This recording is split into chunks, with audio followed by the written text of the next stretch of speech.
Welcome to the Sleepy Scotsman, where we explore the rich history, culture, and character of Scotland through its myths, fairy tales, poetry, and more.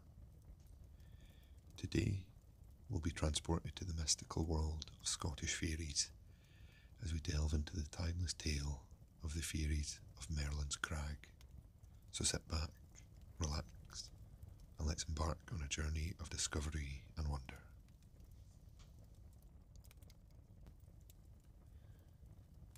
About 200 years ago, there was a poor man working as a labourer on a farm in Lanarkshire.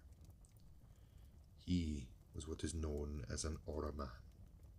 That is, he had no special work mapped out for him to do, but he was expected to undertake odd jobs of any kind that happened to turn up. One day, his master sent him out to cast peats on a piece of moorland that lay on a certain part of the farm. Now, this strip of moorland ran up at one end to a curiously shaped crag, known as Merlin's Crag, because so the country folk said that famous enchanter had once taken up his abode there. The man obeyed, and, being a willing fellow, when he arrived at the moor, he set to work with all his might and main. He had lifted quite a quantity of peat from near the crag when he was startled by the appearance of the very smallest woman that he had ever seen in his life. She was only about 2 feet high. She was dressed in a green gown and red stockings, and her long yellow hair was not bound by any ribbon, but hung loosely round her shoulders. She was such a dainty little creature that the astonished countryman stopped working, stuck his spade into the ground, and gazed at her in wonder. His wonder increased when she held up one of her tiny fingers and addressed him in these words: "What wouldst thou think if I were to send my husband to uncover thy house? You mortals think that you can do aught that pleaseth you." Then, stamping her tiny foot, she added in a voice of command, "Put that turf back instantly, or thou shalt rue this day." Now, the poor man had often heard of the fairy folk, and of the harm that they could work to unthinking mortals who offended them. So, in fear and trembling, he set to work to undo all his labour and to place every divot in the exact spot from which he had taken it. When he was finished, he looked round for his strange visitor, but she had vanished completely. He could not tell how nor where. Putting up his spade, he wended his way homeward, and going straight to his master, he told him the whole story, and suggested that in future the peats should be taken from the other end of the moor. But the master only laughed. He was a strong, hearty man, and had no belief in ghosts, or elves, or fairies, or any other creature that he could not see. But, although he laughed, he was vexed that his servant should believe in such things. So to cure him, as he thought, of his superstition, he ordered him to take a horse and cart and go back at once and lift all the peats and bring them to dry in the farmsteading. The poor man obeyed with much reluctance and was greatly relieved as weeks went on to find that in spite of his having done so, no harm befell him. In fact, he began to think that his master was right, and that the whole thing must have been a dream. So matters went smoothly on. Winter passed, and spring, and summer, until autumn came round once more, and the very day arrived on which teats had been lifted the year before. That day, as the sun went down, the Ora man left the farm to go home to his cottage. And as his master was very pleased with him because he had been working very hard lately, he had given him a little can of milk as a present to carry home to his wife. So, he was feeling very happy, and as he walked along, he was humming a tune to himself. His road took him by the foot of Merlin's Crag, and as he approached it, he was astonished to find himself growing strangely tired. His eyelids dropped over his eyes as if he were going to sleep, and his feet grew as heavy as lead. "I will sit down and take a rest for a few minutes," he said to himself. The road home never seemed so long as it does today. So he sat down on a tuft of grass right under the shadow of the crag, and before he knew where he was, he had fallen into a deep and heavy slumber.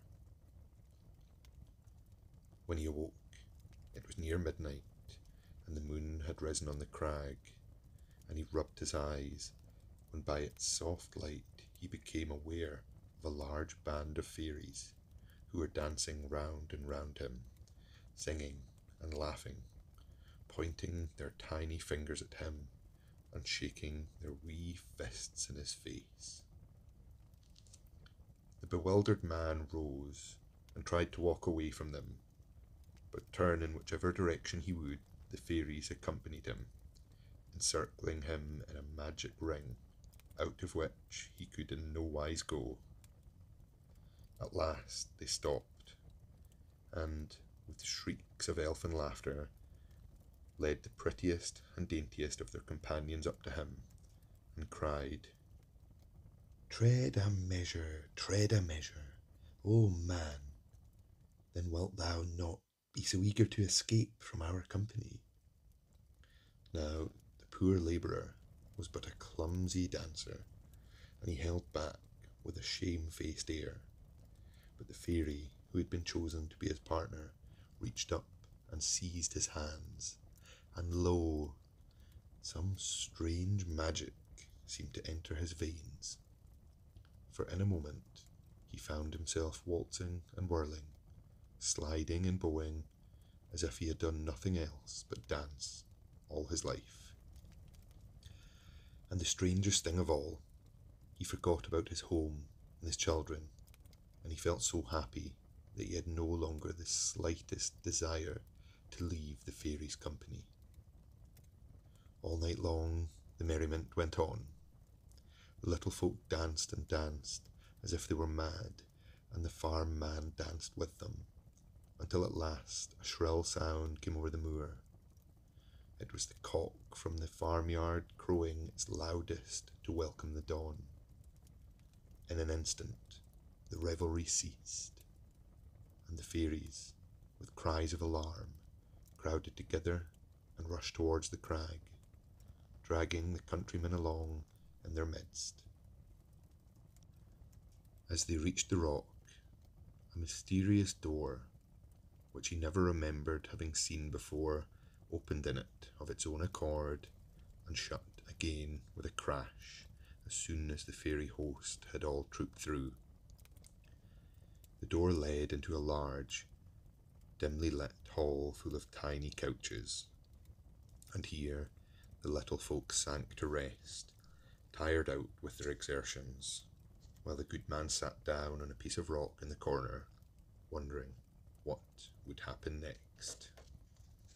But there seemed to be some kind of spell thrown over his senses, for even when the fairies awoke and began to go about their household occupations, and to carry out certain curious practices which he had never seen before, and which, as you will hear, he was forbidden to speak of afterwards, he was content to sit and watch them without in any way attempting to escape.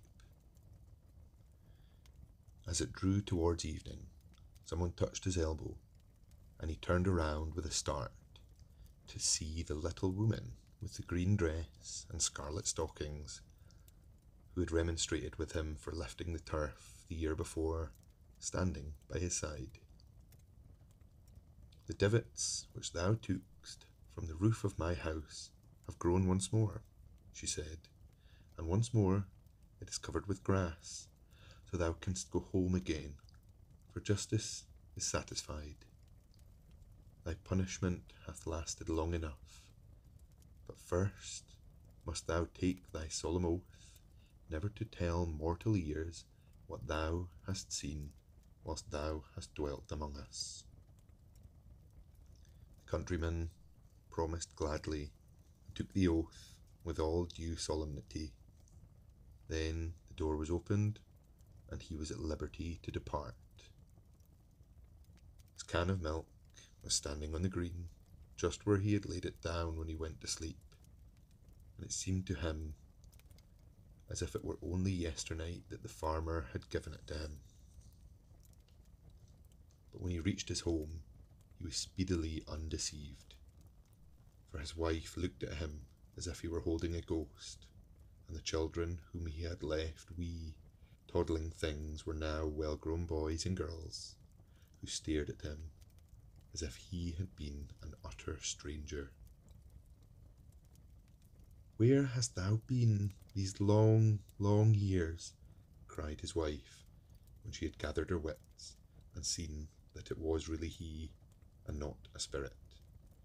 "And how couldst thou find it in thy heart to leave the bairns and me alone?" And then he knew that the one day he had passed in fairyland had lasted 7 whole years, and he realised how heavy the punishment had been which the wee folk had laid upon him. Thank you for tuning in to this video, The Faeries of Merlin's Crag. I hope you enjoyed listening to this traditional Scottish folk tale, and that it helped you relax and unwind. Don't forget to like, comment and subscribe to the Sleepy Scotsman for more traditional Scottish poetry, folklore and historical stories. If you have any suggestions for future videos, please let me know in the comments below. Until next time, sleep tight.